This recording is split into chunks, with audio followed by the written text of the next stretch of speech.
This is my true story. I spent my entire life building a future for my son, working long hours, missing meals, and giving him everything I never had. I thought love would bring us close when I grew old, but instead, he looked me in the eye one evening and said the words that ended everything: "Stay out of my life." He said it like I was a stranger, like I had never carried him in my arms or wiped his tears. My heart broke, but I didn't cry. I made one call, and you won't believe what happened next. Before that, tell me where you're watching from and what time it is right now. And please subscribe so my story can reach more people. It happened during dinner. The television was on, the food was warm, but his voice cut colder than winter air. "Stay out of my life," he said. No anger, no hesitation, just words spoken with finality. The kind of words that don't leave room for love or explanation. I froze. My fork dropped against the plate, but he didn't notice. He just kept scrolling on his phone like nothing had happened. I looked at him, the same boy I once carried on my shoulders.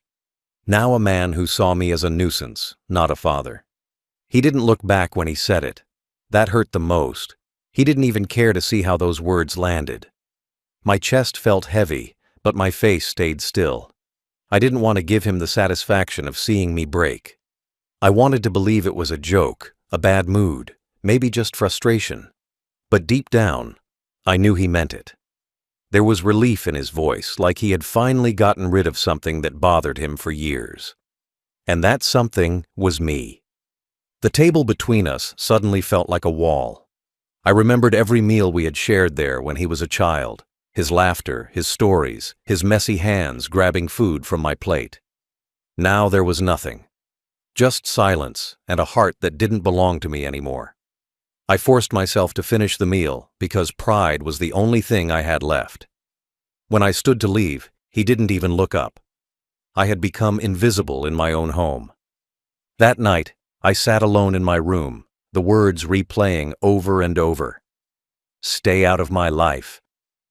I thought about all the years I had spent making sure he had one, the school fees, the food, the roof, the nights I worked double shifts.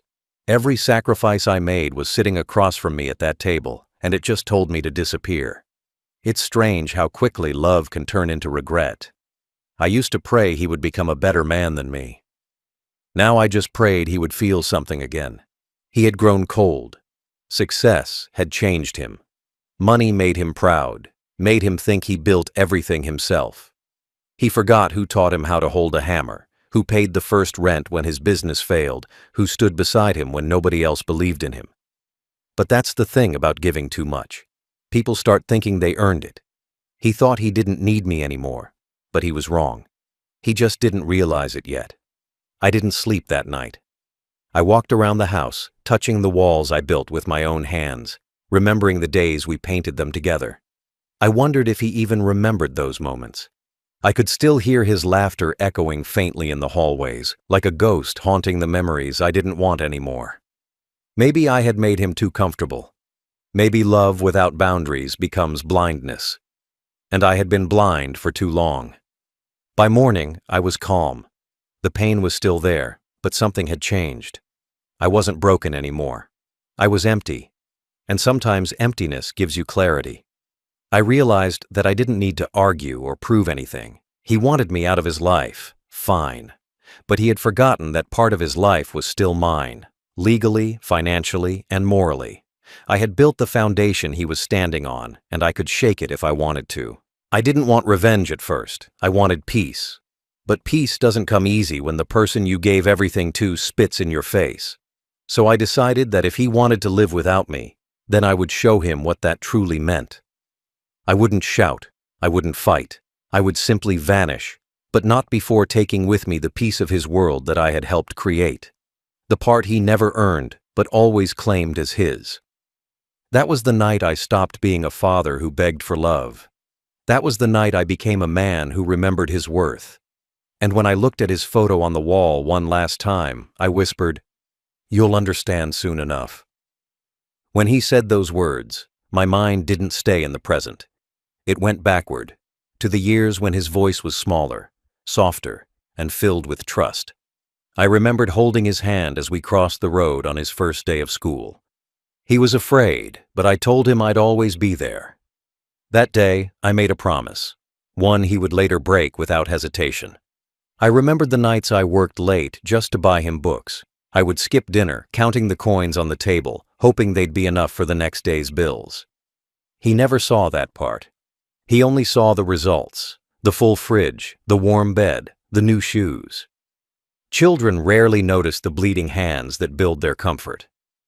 When he was a teenager, I gave him everything I could. He wanted a new bike. I found a way. He wanted to go to college in another city. I sold the only piece of land my father left me.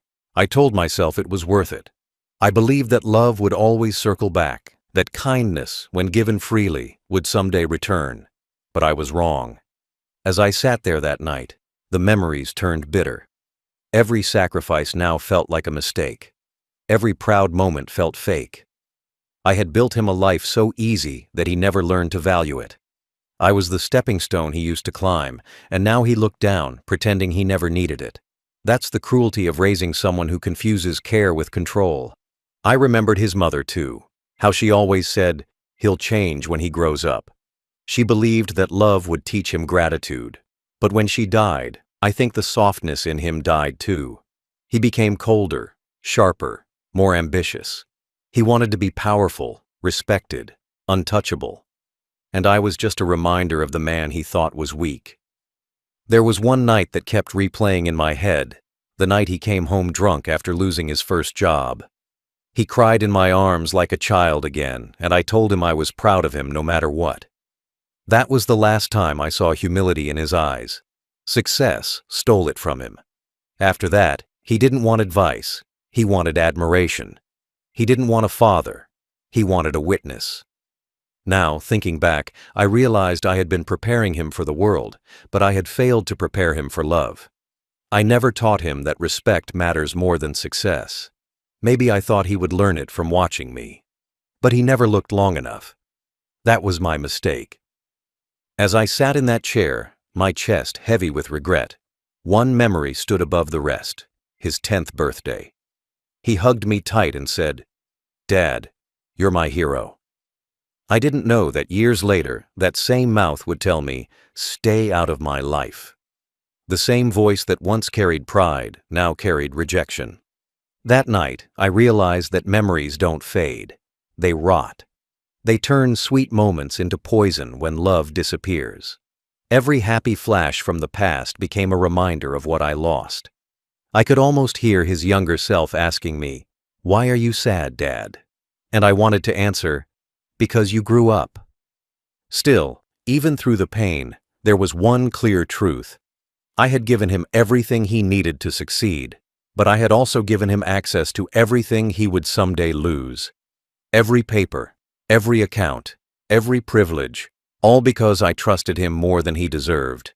He may have told me to stay out of his life, but his life was still tied to mine in ways he didn't understand. That's when the idea began to form in my mind. Not out of anger, but out of balance. He wanted distance, and I would give it to him. But first, I would show him the value of what he took for granted.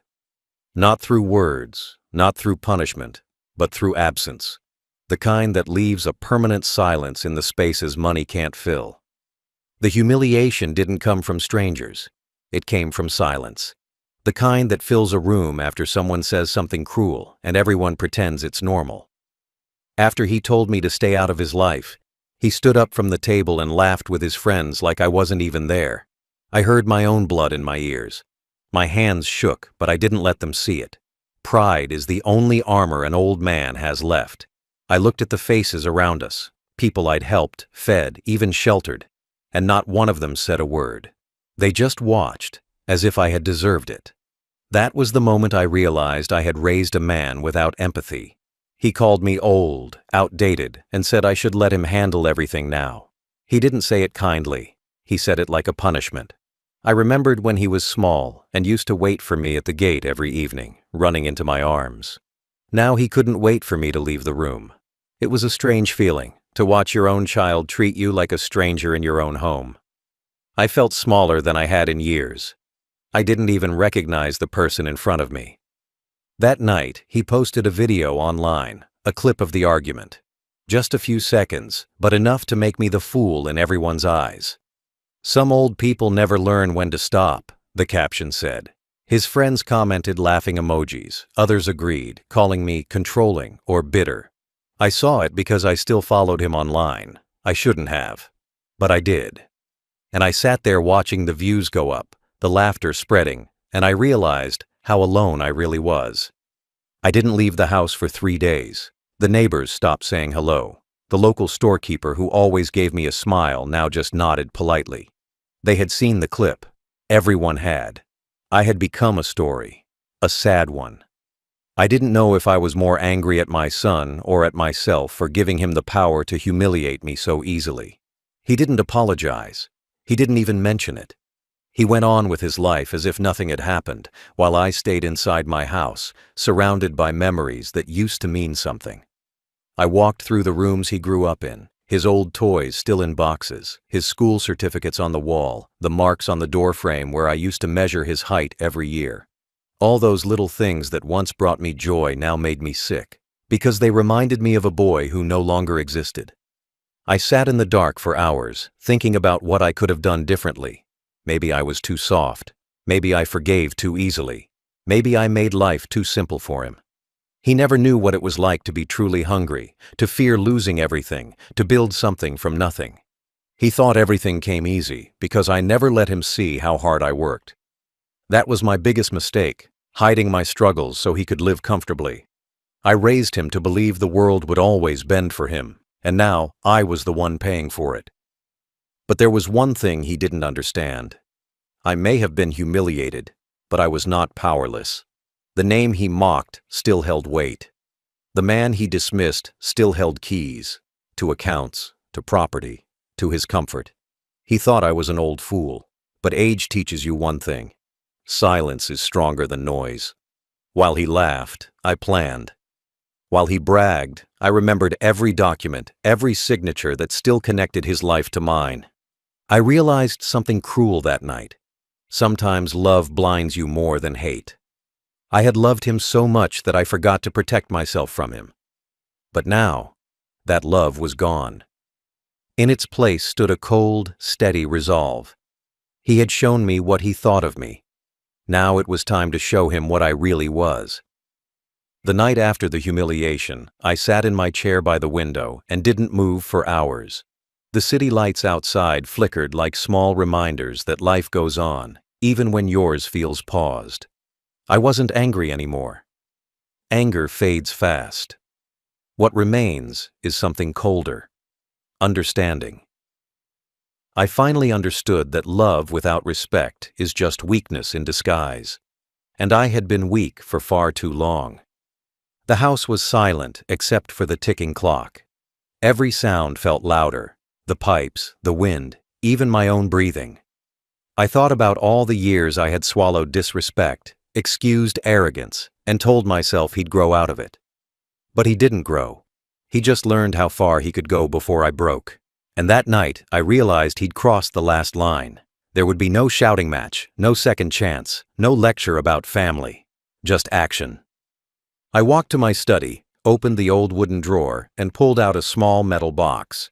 Inside were documents, property deeds, account access codes, business agreements, all things I once planned to hand him someday. I had written his name beside mine on many of them because I believed trust was forever. Now, I looked at those papers like they were the weapons I had unknowingly given my enemy. I ran my hand over one of the envelopes and smiled bitterly. Every asset, every account, every signature carried my blood, my work, my pain. Not his. He thought everything belonged to him already, that I was just a name on paper. He was wrong. He forgot that, until I said otherwise, I still owned everything he lived on.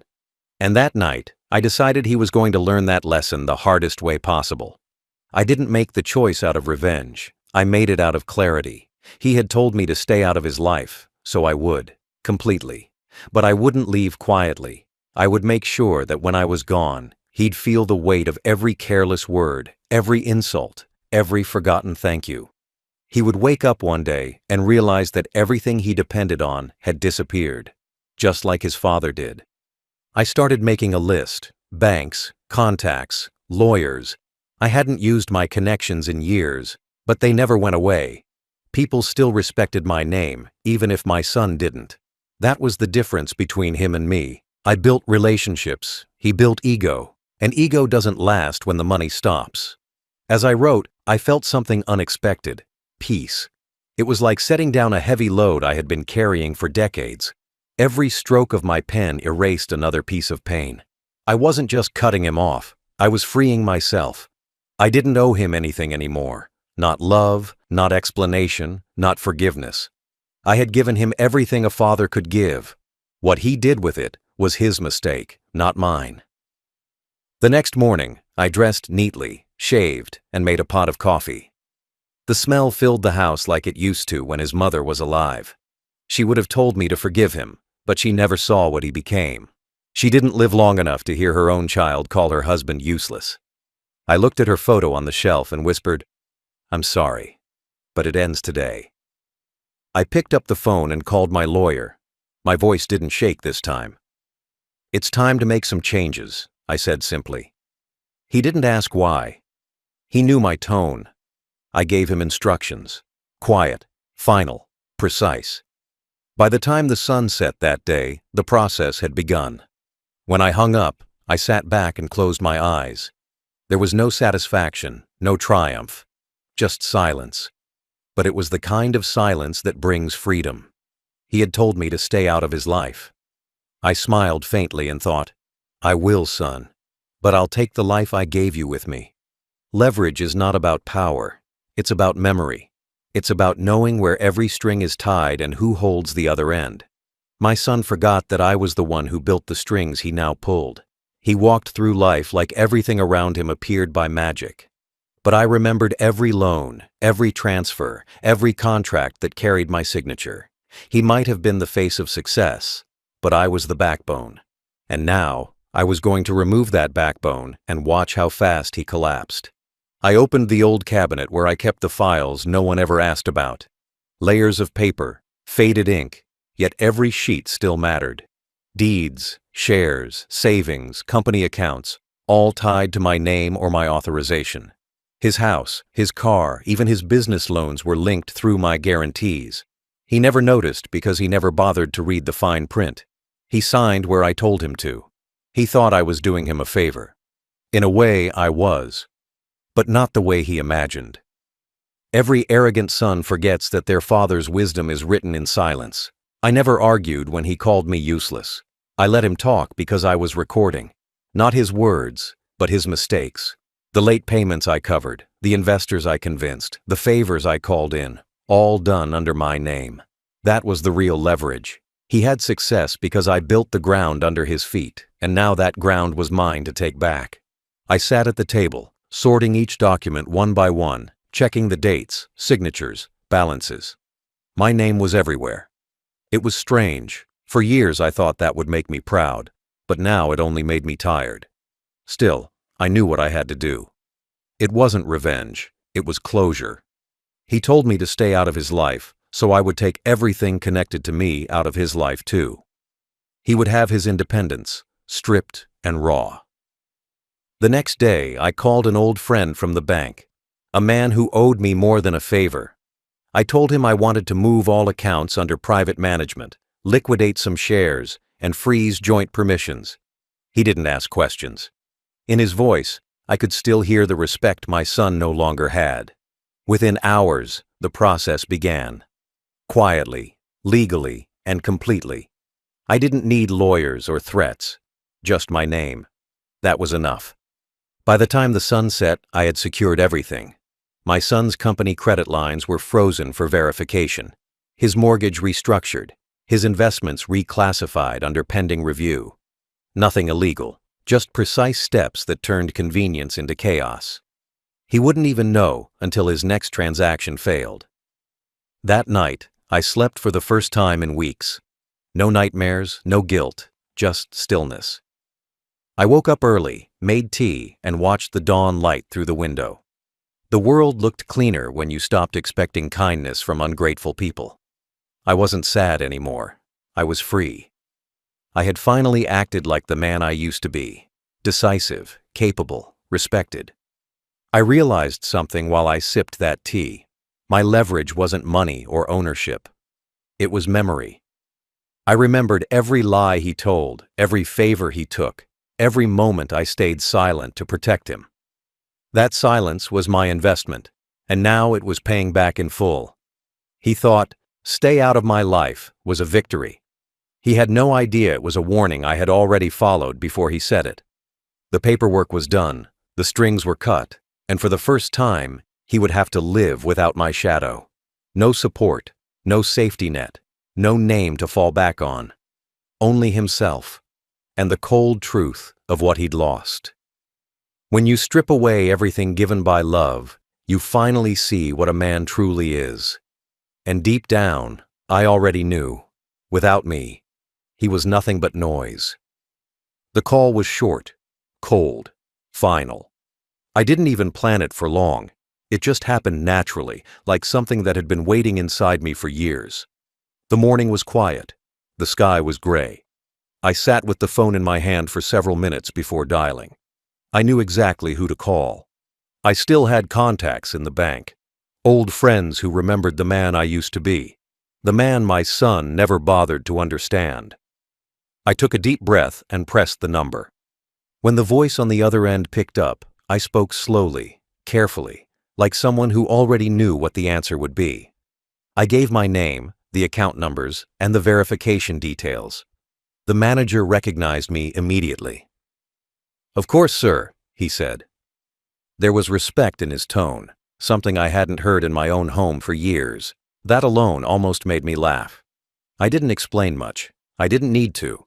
I just told him I wanted to close all joint accounts, transfer holdings, and restrict authorizations. It took less than 5 minutes. Just 5 minutes to undo 30 years of dependence. When I hung up, I sat there staring at the wall. My hands were still. My heart didn't race. I didn't feel guilty. Just empty. A clean kind of empty. The kind that follows after doing something necessary. For years, I thought that being a father meant enduring. Now I realize that sometimes it means ending. Ending the cycle of disrespect. Ending the habit of forgiveness that turns a man into a fool.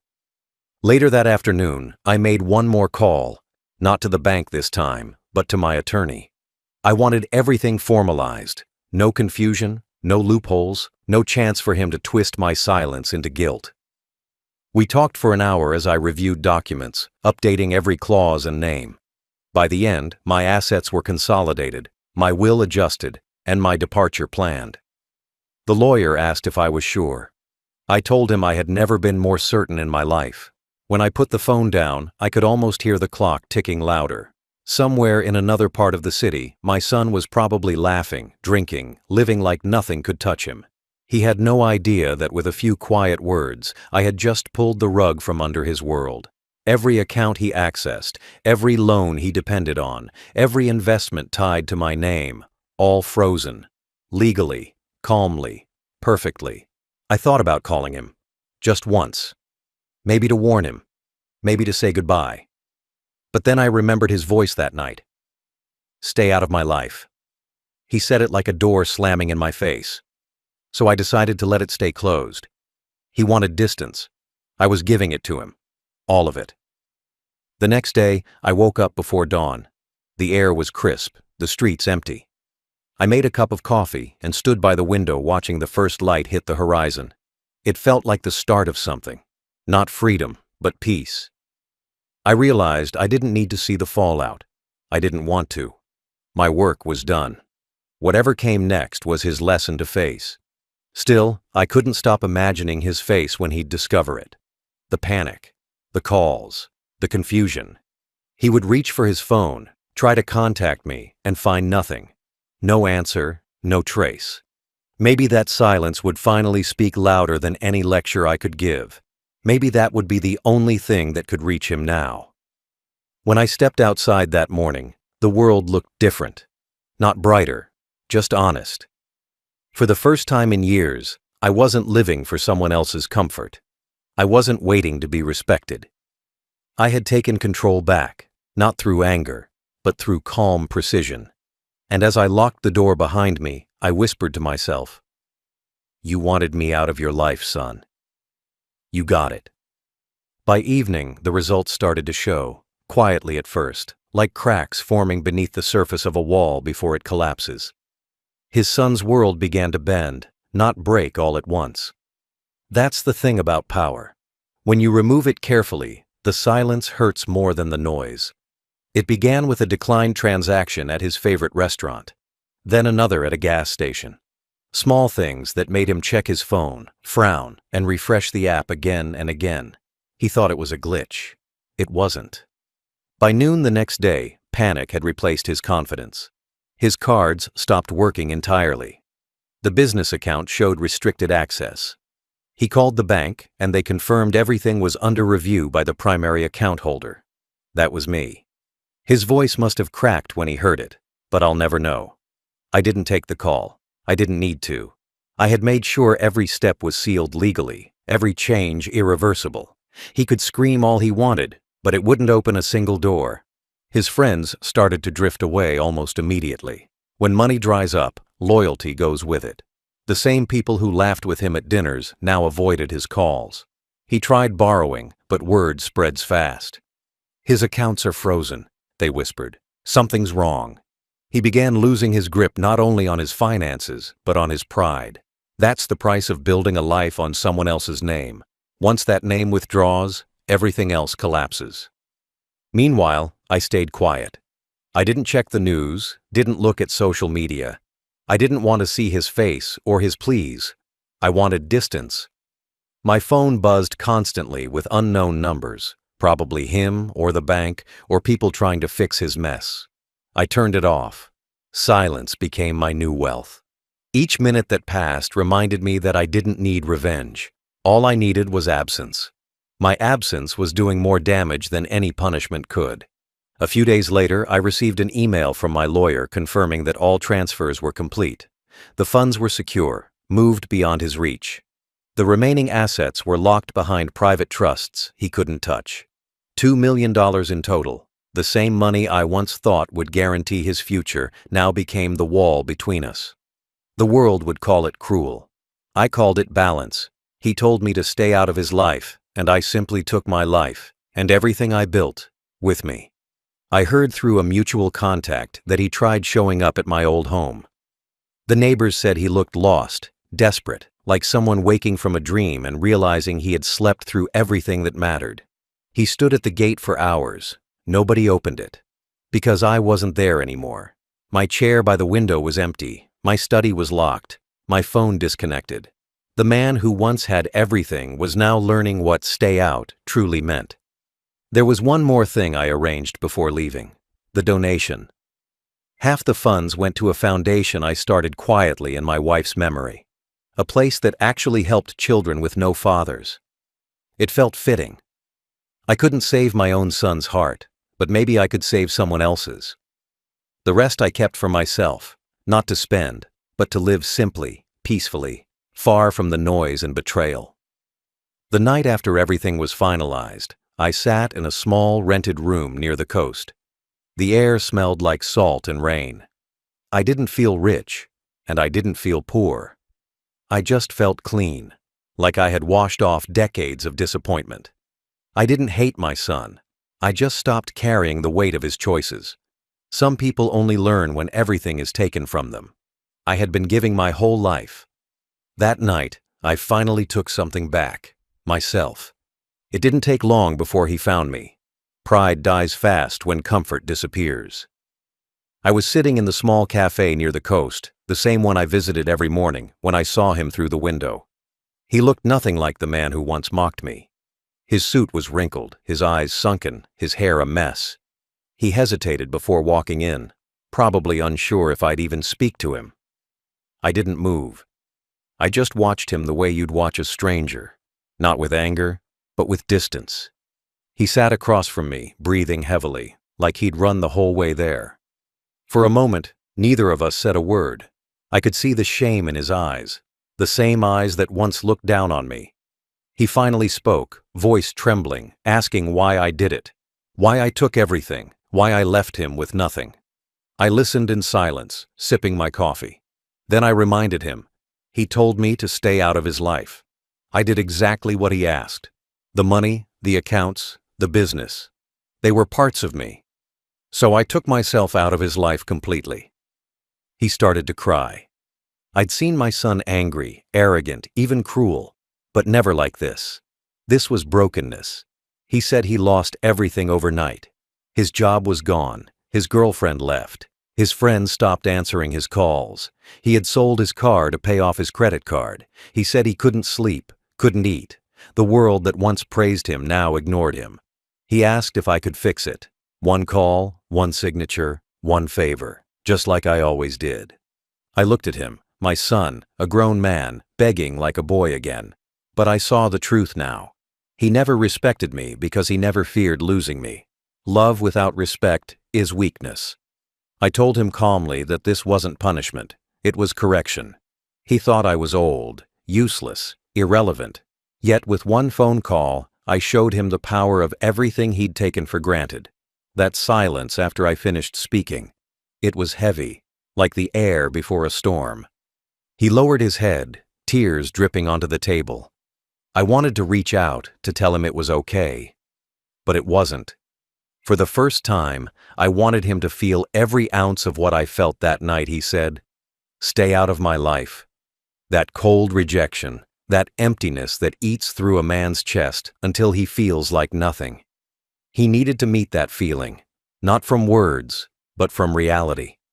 When he finally spoke again, it wasn't to argue. He apologized, over and over. Said he didn't mean it, that he was drunk, that he was stressed. But apologies lose weight when they come after consequences. I told him forgiveness wasn't something I could just give. It had to be earned. I wanted him to rebuild from the ground up, like I once did, alone, without help, without my name. Only then would he understand the value of respect. He begged for another chance, said he would change, said he'd do anything. But I could tell the words were driven more by fear than remorse. People don't transform overnight, they panic. I finished my coffee, stood up, and placed some money on the table. "You have my blood," I said quietly, "but that doesn't make you my equal. Learn what it means to be a man first." Then I walked out. Outside, the sea wind hit my face. It felt clean, sharp, alive. Behind me, he stayed sitting there, motionless, probably realizing that I wasn't coming back. It was the same realization I had that night at dinner, when he said those words to me. Life has a way of completing its own circles. I didn't destroy him. I just let truth do what time couldn't. And as I walked away from that cafe, I knew one thing. Sometimes love must disappear to teach its value. The days after that meeting were strangely quiet. He didn't call again, not once. Maybe out of pride, maybe out of shame. I didn't expect him to. Pride was his inheritance from me, but without the discipline to carry it right. I stayed by the coast, living simply, listening to the waves hit the rocks every morning. The noise of the world, business, family, gossip, all of it faded into background static. For the first time in decades, I wasn't waiting for anyone to need me. I wasn't waiting for anyone's respect. The silence was heavy, but it was honest. Then the messages started arriving, not from him, but from others. Old colleagues, distant relatives, even strangers. They told me about him, how his reputation had fallen apart, how his arrogance turned to desperation. He had burned bridges at work, insulted the wrong people, lived too fast and too proud. When the money disappeared, so did everyone else. The same people who laughed at his jokes now crossed the street when they saw him coming. I read each message slowly, without joy. It wasn't satisfaction I felt. It was grief, cold and quiet. Watching your own child crumble is not victory. It's punishment for both sides. I heard he sold the car first, then the watch, then the house I'd helped him buy. He moved into a small apartment, started working odd jobs, the kind of labor he once mocked. People whispered that he'd changed, that he'd become quiet, humble. But I didn't believe in rumors anymore. I needed proof, not words. The The same way he needed to prove that respect wasn't just something you demanded, but something you built with your actions. One night, months later, I walked into town for groceries and saw him from across the street. He was standing outside a store, looking through the glass at something he couldn't afford. He looked older, tired, smaller somehow. For a moment, I thought of walking up to him, putting a hand on his shoulder saying, "Come home." But then I remembered. There was no home left to return to. Not the one we had. That home died the night he told me to stay out of his life. You can rebuild walls, not hearts. I turned away and kept walking. My groceries felt heavier than usual. Every step back to my small room reminded me of how love, when crushed by pride, turns into something unrecognizable. I still loved him. That's the cruel part. But love doesn't mean going back. Sometimes the most painful act of love is staying gone. A few weeks later, he finally reached out, through a letter. It was short, shaky handwriting. He wrote that he understood now, that he was sorry, that he'd been blind. He said he missed me. He didn't ask for money, didn't ask for forgiveness, just wrote, "I wish I had one more dinner with you." I sat with that letter for hours. The paper smelled like regret. I didn't cry, but my hands wouldn't stop shaking. I didn't reply. Not because I hated him, but because some lessons should stay carved in silence. I wanted him to live, to rebuild, to find meaning in something deeper than money or power. Maybe one day he'd thank me for walking away. Maybe he wouldn't. Either way, the chapter was closed. Now, when people ask if I have children, I say yes, but I leave it at that. I don't tell them the story. I just smile and change the subject. I still send anonymous donations to his neighborhood's community center. He'll never know it's me.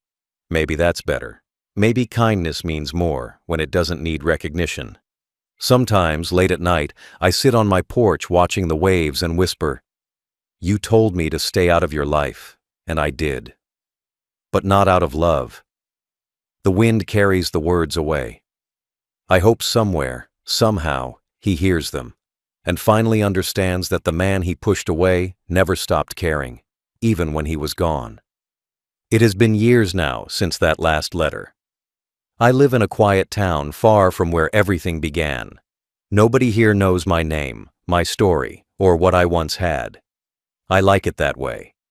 Every morning I walk to the pier with a cup of coffee and watch the boats leave. The sea doesn't judge or remember. It just moves on, like time itself. Sometimes I wonder if he ever truly understood why I left. Not for revenge, but for peace. People think anger makes you leave. It's not anger. It's exhaustion. It's knowing that love has limits when respect is gone. I built a small life here. A modest apartment, a few books, a small garden outside the window. I don't own much, but everything I have is mine. Not borrowed, not begged for, not taken by someone who thought I owed them my soul. The air feels different when no one controls your name. I don't have luxury, but I have freedom, and at my age, freedom is wealth. I still think of him, though. Not every day, but often enough. I imagine him walking to work, carrying his briefcase, trying to start over. I hope he did. I hope he learned to treat people with the respect he never gave me. Maybe he helps someone now. Maybe he listens before speaking. I'd like to believe that, because if all of this pain didn't change him, then it was all for nothing, and I can't accept that. Sometimes I walk past families at the cafe, fathers and sons laughing together, sharing stories, arguing playfully. It hurts, but not in a sharp way anymore. More like an echo. I see what we could have been, what pride destroyed. I don't blame him fully. The world raises children to chase power, not gratitude. I gave him everything except the one thing he needed most: boundaries. I gave him a life so easy that he forgot what effort feels like. That was my mistake. On quiet nights, when the wind is soft and the waves calm, I take out a small box. Inside it are 3 things: a photo of him as a boy, a copy of the letter I left, and the keys to the house I'll never see again. I don't know why I kept them.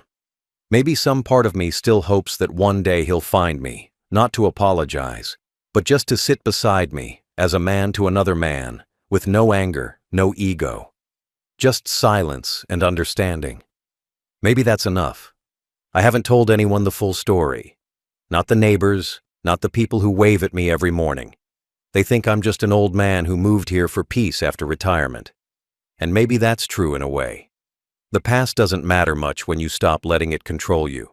But sometimes, when I lie awake at night, I still hear his voice. That young, cold version of him saying, "Stay out of my life."